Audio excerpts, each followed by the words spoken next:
What is going on, everybody? Happy Friday. Welcome back to another episode of Gear Focus Friday.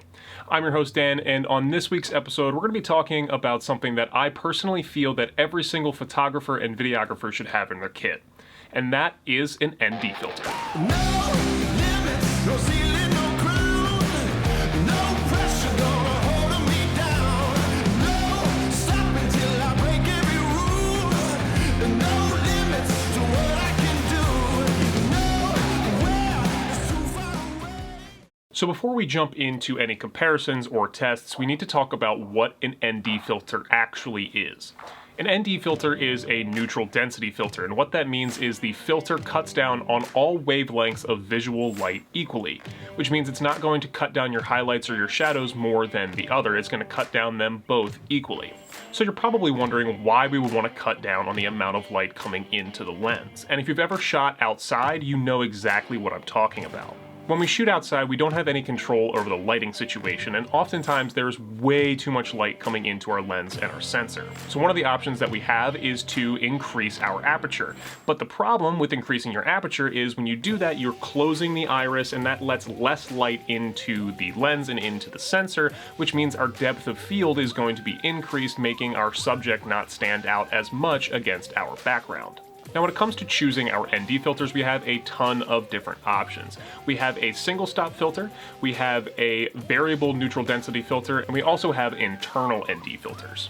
So a single stop ND filter is going to be a single piece of glass with a specific neutral density value. Oftentimes, these are going to be screwed to the front of your lens, and they can be stacked to increase the amount of filtration coming into the lens. Now, one of the main benefits of a single stop ND filter is they are oftentimes significantly cheaper than their variable ND filter counterparts. But one of the downsides of having a single stop ND filter is obviously if you need to change your neutral density value, then you're going to either need to change your filter or add another filter on top of the one that's already on your lens. This is where variable ND filters come into play. A variable ND filter is two pieces of glass that are polarized that rotate against each other so that when the polarization crosses a certain point, you get a certain neutral density value. I have two variable ND filters right here with me. I have the Moment variable ND as well as the K&F Concepts variable ND. We're going to be taking a look at these two filters later on in the video, but I'm going to go ahead and take the Moment filter out.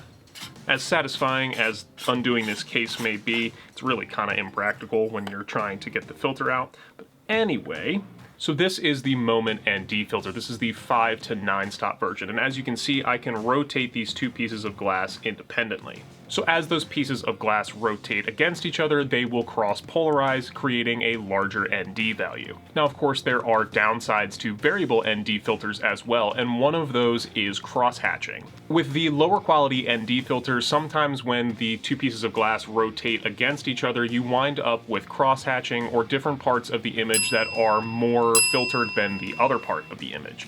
It winds up looking very, very unprofessional, and it doesn't look good for much of anything in any kind of video or photo situation. And also on the wider angle lenses, you oftentimes end up with a lot of vignetting around your image.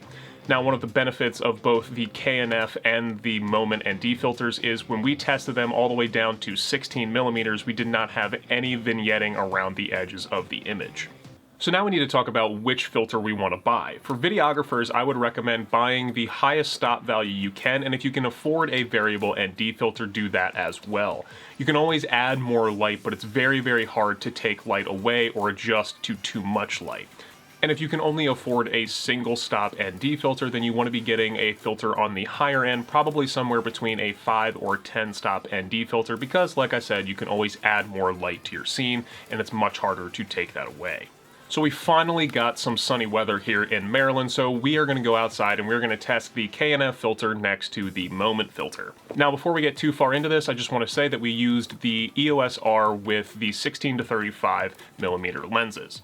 Now, one camera did have the f.28 version of the 16 to 35 and the other had the f4 version of the 16 to 35, but we kept both cameras at a 5.6 aperture and put them both to the same ISO.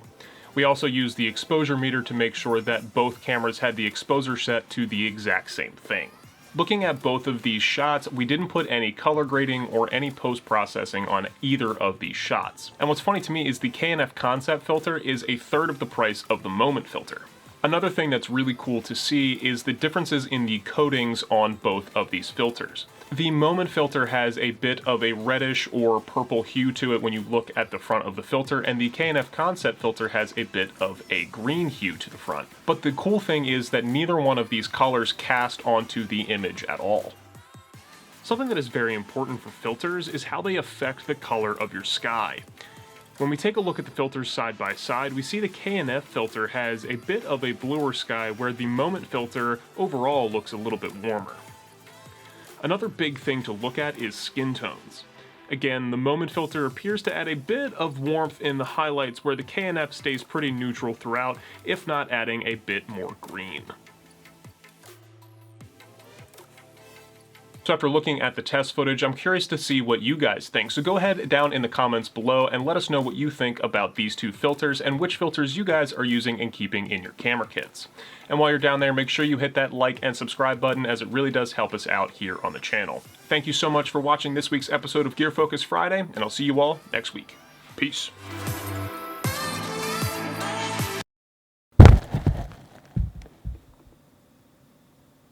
It actually worked. Ha!